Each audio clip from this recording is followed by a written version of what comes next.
Hi viewers, இன்னைக்கான வீடியோவில் என்ன நடக்குதுன்னு பார்ப்போம். வீடியோக்குள்ளே போகிறதுக்கு முன்னாடி நம்ம சேனலை லைக் அண்ட் சப்ஸ்கிரைப் பண்ணிவிட்டு கொஞ்சம் சப்போர்ட் பண்ணுங்கள். வாங்க இப்போ வீடியோக்குள்ளே போகலாம். வீடியோ ரொம்பவே பரபரப்பாக போய்கிட்டு இருக்குதா சொல்லலாம். நம்ம ரேவதிக்கு மகேஷ் வந்து தாலி கட்டுறதுக்கு ரெடி ஆகிட்டாரு.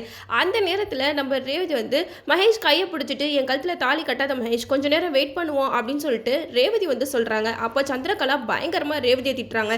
இங்கே பாரு ரேவதி, நிலமை வந்து கையை மீறி போய்கிட்டு இருக்கு. இப்போ முகூர்த்த நேரமும் போய்கிட்டு இருக்கு. ஒன்றை நம்பி வந்த மகேஷ்க்கு நீ துரோகம் பண்ணுற மாதிரி ஆயிடும். உங்க அம்மா இல்லாட்டினா என்ன, உங்க அம்மா இடத்துல தான் நான் இருக்கேன்ல. உங்க அம்மா நேத்தி கடனை நல்லபடியா முடிச்சுட்டு வரட்டும். அது வரைக்கும் நம்ம வெயிட் பண்ணா வேலைக்கு ஆகாது. ஒழுங்கா மகேஷ் கையில தாலியை வாங்கிக்கோ அப்படிங்கிற மாதிரி சந்திரகலா ரொம்பவே ரூடா பேசிக்கிட்டு இருக்காங்க. அப்பன்னு பார்த்து ரோகிணி அந்த சைடு அழுதுகிட்டு இருக்காங்க. சித்தி கொஞ்ச நேரம் வெயிட் பண்ணுவோமே, அம்மா இல்லாம எப்படி இந்த கல்யாணம் நடக்கும் அப்படின்னு சொல்லிட்டு சொல்ல உடனே அதுக்கும் சந்திரகலா வந்து ரோகிணியை திட்டுறாங்க. இங்க பாரு ரோகிணி, இப்பதானே உன் தங்கச்சிக்கிட்ட சொன்னேன், ஒழுங்கா நான் சொல்றதை கேளுங்க, இந்த கல்யாணம் நடந்தே ஆகணும் அப்படிங்கிற மாதிரி சந்திரகலா ரொம்ப அடமண்டா இருக்காங்க. இதெல்லாம் பார்த்து ராஜிக்கு ரொம்பவே டவுட் வருது. இவங்க என்ன, சாமுண்டேஸ்வரி வந்து எப்பவுமே சொல்லாம எங்கேயுமே போக மாட்டா, இவங்க என்னன்னா கல்யாணத்தை நடத்துறதுலேயே இவங்க குறியா இருக்காங்களே, இதுல ஏதோ ஒரு தப்பு நடக்குது அப்படின்னு சொல்லிட்டு ராஜேஸ்வரி வந்து புரிஞ்சுக்கிறாங்க. இந்த சைடு பார்த்தா நம்ம சாமுண்டேஸ்வரி அங்க ரவுடிங்க கிட்ட இருந்தெல்லாம் தப்பிச்சு ஒரு பக்கம் ஓடி வந்துகிட்டு இருக்காங்க. நம்ம கார்த்திக் வந்து அடிப்பட்ட நர்ஸை கார்ல தூக்கிட்டு போய்கிட்டு இருக்காங்க. நம்ம சாமுண்டேஸ்வரி ஒரு ஆட்டோல ஏறுறாங்க. அப்பன்னு பார்த்து அந்த ஆட்டோ அங்க ஓரமா ரிப்பேர் ஆகி நின்றுது.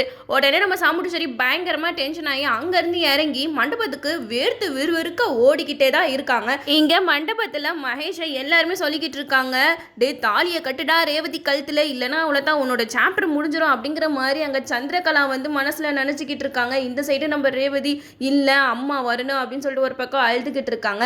கடைசியா என்ன நடக்கும்னா, சாமுண்டேஸ்வரி வேர்த்து விறுவிறுக்க ஓடி வந்தாங்கல்ல, கண்டிப்பா மண்டபத்துக்கு வந்துருவாங்க. வந்துட்டு நிப்பாட்டுங்க அப்படின்னு சொல்லிட்டு நடந்த எல்லா விஷயத்தையும் சொல்லுவாங்க. என்னைய 2-3 பேர் ரவுடிங்க கடத்திட்டு போயிட்டாங்க, அது மட்டும் இல்லாம எனக்கு எந்த ஒரு நேர்த்தி கடனுமே இல்லை, சந்திரகலா பொய் சொல்லியிருக்கா, அப்போ இதுல இவளும் தான் சம்மந்தப்பட்டிருக்கா அப்படின்னு சந்திரகலா மேல தான் எல்லாரோட சந்தேகமும் திடுமோ.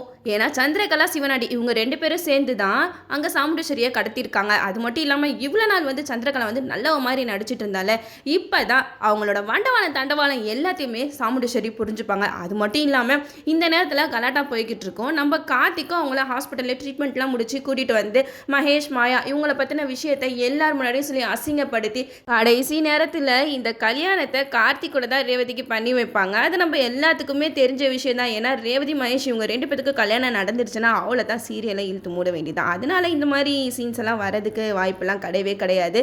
நம்ம கார்த்திக் தான் ரேவதிக்கு ஜோடி. ஸோ நம்மளும் வெயிட் பண்ணி பார்ப்போம் என்னெல்லாம் நடக்குது. ஓகே வீவர்ஸ், இந்த வீடியோ உங்களுக்கு பிடிச்சிருந்தா லைக் பண்ணுங்கள், மறக்காமல் நம்ம சேனலை லைக் பண்ணி சப்ஸ்கிரைப் பண்ணிடுங்க.